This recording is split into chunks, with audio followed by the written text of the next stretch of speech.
আজকে আমরা অঙ্ক করব সামান্য ভগ্নাংশ। জিনিসটা কি, ভগ্নাংশ জিনিসটা কি বা কিভাবে এগুলো করে সেগুলো ডিটেলসে আমরা জানবো আজকে। অঙ্ক বুঝে করতে হবে, অঙ্ক বুঝে না করলে হবে না, মুখস্থ জিনিস নয় অঙ্ক। তো এই সামান্য ভগ্নাংশ এই চ্যাপ্টারটা করতে গেলে আমরা কয়েকটা শব্দের সঙ্গে আমরা পরিচিত হব। তো প্রথমে বলে রাখি,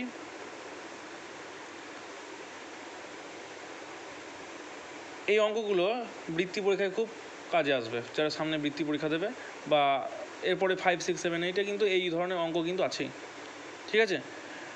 সংখ্যাগুলো হয়তো একটু ব্রড হয়ে যাবে, যাই হোক মূল অঙ্কে আসা যাক। তো সামান্য ভগ্নাংশ অঙ্ক করার আগে আমি জিনিসটাকে বুঝি, কনসেপ্ট ক্লিয়ার করি। এই সামান্য ভগ্নাংশ চ্যাপ্টারতে আমরা কয়েকটা জিনিস আমরা বললাম, শব্দ আমরা পরিচিত হব। যে শব্দগুলো হলো, 1 নাম্বার হচ্ছে প্রকৃত ভগ্নাংশ। প্রকৃত ভগ্নাংশ। 2 নাম্বার শব্দ পাবো আমরা অপ্রকৃত ভগ্নাংশ। এবং 3 নাম্বার পাবো মিশ্র ভগ্নাংশ।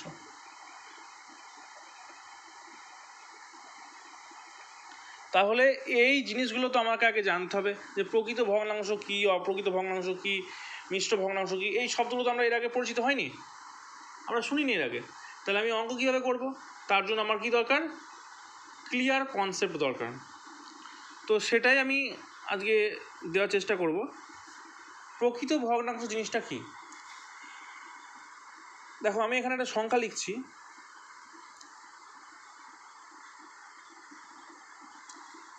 ঠিক আছে, এই যে এখানে একটা দাগ দিলাম না, এটা বাই, এইটা হচ্ছে ভগ্নাংশের আকার। এইভাবে ভগ্নাংশ প্রকাশ করা হয়। অর্থাৎ এই ভগ্নাংশ বলতে এই নিচে যে সংখ্যাটা দিয়েছি এর একটা নাম আছে, উপরে যে সংখ্যাটা দিয়েছি এর একটা নাম আছে। তো নামগুলো কি কি? উপরের সংখ্যাটাকে বলা হয় লব, আর নিচের সংখ্যাটাকে বলা হয় হর। ঠিক আছে, তাহলে এই উপরের সংখ্যাটা কি? লব। নিচের সংখ্যাটাকে কি বলা হয়? হর।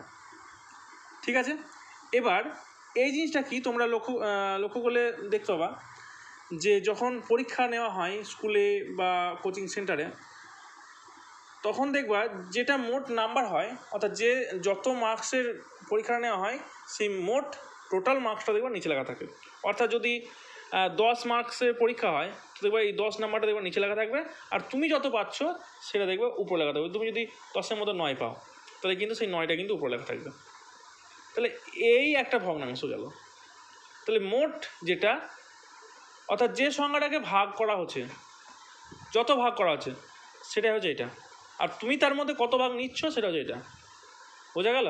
ধরো এই যে 2/5 দিয়েছি, এটার মানেটা তোমাকে আমি বুঝিয়ে দিই। ধরো তোমার কাছে 5টা চকলেট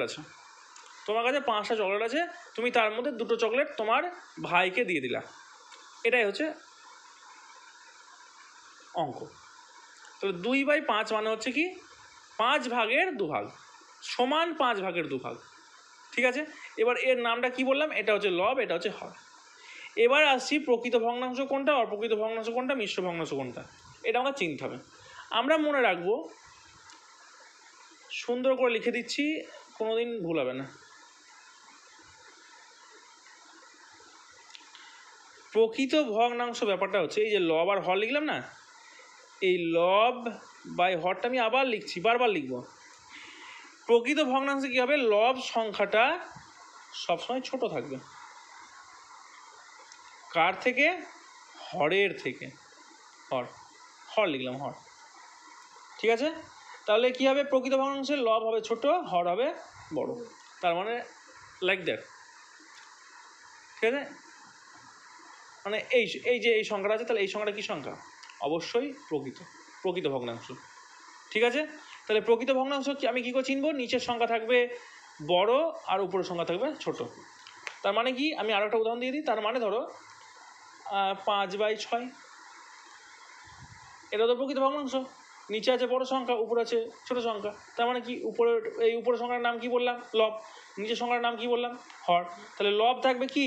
ছোট, হর থাকবে কি? বড়। এটাই গেল প্রকৃত ভগ্নাংশ। আশা করছি বুঝতে পেরেছো। এরপরে আসছি অপ্রকৃত ভগ্নাংশ।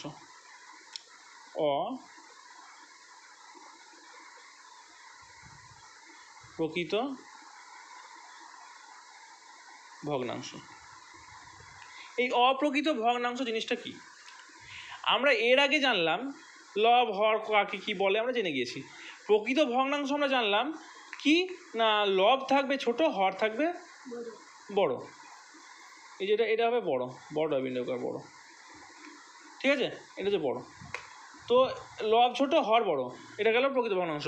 আর অপ্রকৃত ভগ্নাংশ কী হবে না, এখানে আমি লব হরটা লিখছি বারবার, ঠিক উল্টো। অপ্রকৃত মানে প্রকৃত নয়। তার মানে কি? তার মানে হচ্ছে লব হয়ে যাবে বড় আর হর হয়ে যাবে ছোট। বোঝা গেল? এটাই হচ্ছে একটা অপ্রকৃত ভগ্নাংশের উদাহরণ। যেমন ধরো 14/8। তাহলে এখানে দেখো নিচের সংখ্যা ছোট হয়ে গেছে না, আর উপরের সংখ্যা দেখো বড় হয়ে গেছে। তার মানে কি? এটা কি? এটা কি ভগ্নাংশ? এটা হচ্ছে অপ্রকৃত ভগ্নাংশ। অপ্রকৃত ভগ্নাংশ সবসময় হর থাকবে ছোট, লব হয়ে যাবে বড়। আরও একটা উদাহরণ দেওয়া যেতে পারে। কি উদাহরণ? ধরো দেওয়া থাকলো এই যে এটা যেমন দিয়েছিলাম, এটা ধরো দিলাম 5/2। এটা ছিল 2/5 বা এই 5/6। এটা ধরো ছোটো সংখ্যা বড়ো করে মানে নিচে করে দিলাম আর বড়ো সংখ্যাটা বড়ো করে দিলাম। তার মানে সেই তাই। তার মানে কি হয়ে গেল? এটা অপ্রকৃত ভগ্নাংশ হয়ে গেল। এখানে যেমন ধরো প্রকৃত ভগ্নাংশ আমি 5/6 করেছিলাম, আমি এখানে যদি এটাকে 6/5 করি, তার মানে এটাই হয়ে গেল অপ্রকৃত ভগ্নাংশ। বোঝা গেল? তাহলে প্রকৃত ভগ্নাংশে কী হবে? প্রকৃত ভগ্নাংশে লব হবে ছোট, হর হবে বড়। আর অপ্রকৃত ভগ্নাংশে কী হবে? অপ্রকৃত ভগ্নাংশ হবে লব বড়, হর ছোট। ঠিক আছে? এবার আসবো আমি মিশ্র ভগ্নাংশ।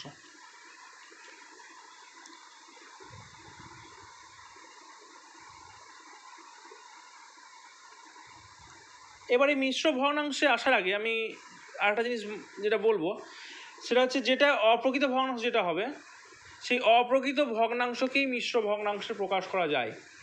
আর মিশ্র ভগ্নাংশ যদি দেওয়া থাকে, সেই মিশ্র ভগ্নাংশকে আমি অপ্রকৃত ভগ্নাংশে প্রকাশ করতে পারবো। তাহলে কি বললাম? অপ্রকৃত ভগ্নাংশকে মিশ্র ভগ্নাংশে প্রকাশ করা যায়, আবার মিশ্র ভগ্নাংশকে অপ্রকৃত ভগ্নাংশে প্রকাশ করা যায়, কিন্তু প্রকৃত ভগ্নাংশ সেটা হয় না।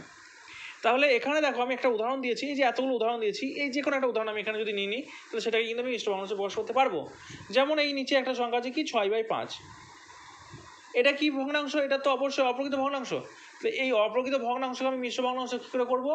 ভাগ করে। এটা আমরা সবসময় একদম লিখে রাখো যে মিশ্র ভগ্নাংশ কী করে করে। এখানে লিখে দিচ্ছি, অপ্রকৃত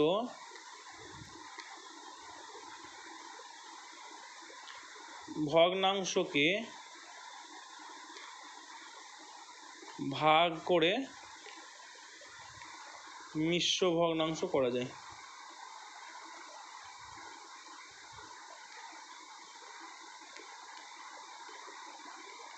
ঠিক আছে? অপ্রকৃত ভগ্নাংশকে ভাগ করে মিশ্র ভগ্নাংশ করা যায়। তাহলে এটাকেও নিশ্চয়ই আমাকে তাহলে ভাগ করতে বলছে।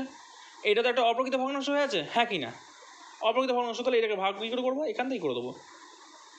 হ্যাঁ, ঠিক আছে। এই যে এই 6টাকে এখানে করে নিয়ে চলে এলাম। বেশ, এবার তাহলে দেখো 5 এবার নামটা গুনবো যেমন নর্মালি ভাগ করে সেভাবে। 5 একে 5, 5 গুণে 10, বেশি হয়ে যাচ্ছে 2 দিয়ে, 5 একে 5 হলো। এই দেখো এখানে বিয়োগ করলে হবে 1, 6 থেকে 5 বদলে 1। এই যে আর যাবে না, তাহলে এটা কি ভাগটা কি মিলে গেল? মিলেনি। অপ্রকৃত ভগ্নাংশে কোনো সময় মিলবে না, সেই জন্যই ওটা মিশ্র ভগ্নাংশ হয়। এটা কিন্তু আমি মাথায় গেঁথে রাখবো। তাহলে এটা উত্তর কত হবে? এই যে যেটা ভাগ ফল বেরোলো, এই ভাগ ফলটা হবে এখানে চলে আসবে পূর্ণ সংখ্যা, আর ভাগ শেষটা হয়ে যাবে লব, আর ভাজকটা হয়ে যাবে হর। তাহলে 1 পূর্ণ 1/5, এটা হয়ে গেল আনসার। তাহলে মিশ্র ভগ্নাংশতে কি মনে রাখবো? মিশ্র ভগ্নাংশতে অবশ্যই একটা পূর্ণ সংখ্যা থাকবে। আমি এটা লিখে রাখবো, পূর্ণ সংখ্যা দেখে বুঝতে হবে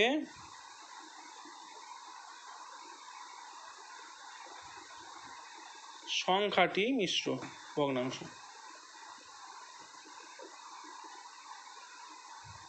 সংখ্যাটি মিশ্র ভগ্নাংশ। তাহলে পূর্ণ সংখ্যা দেখে বুঝতে হবে সংখ্যাটি মিশ্র ভগ্নাংশ।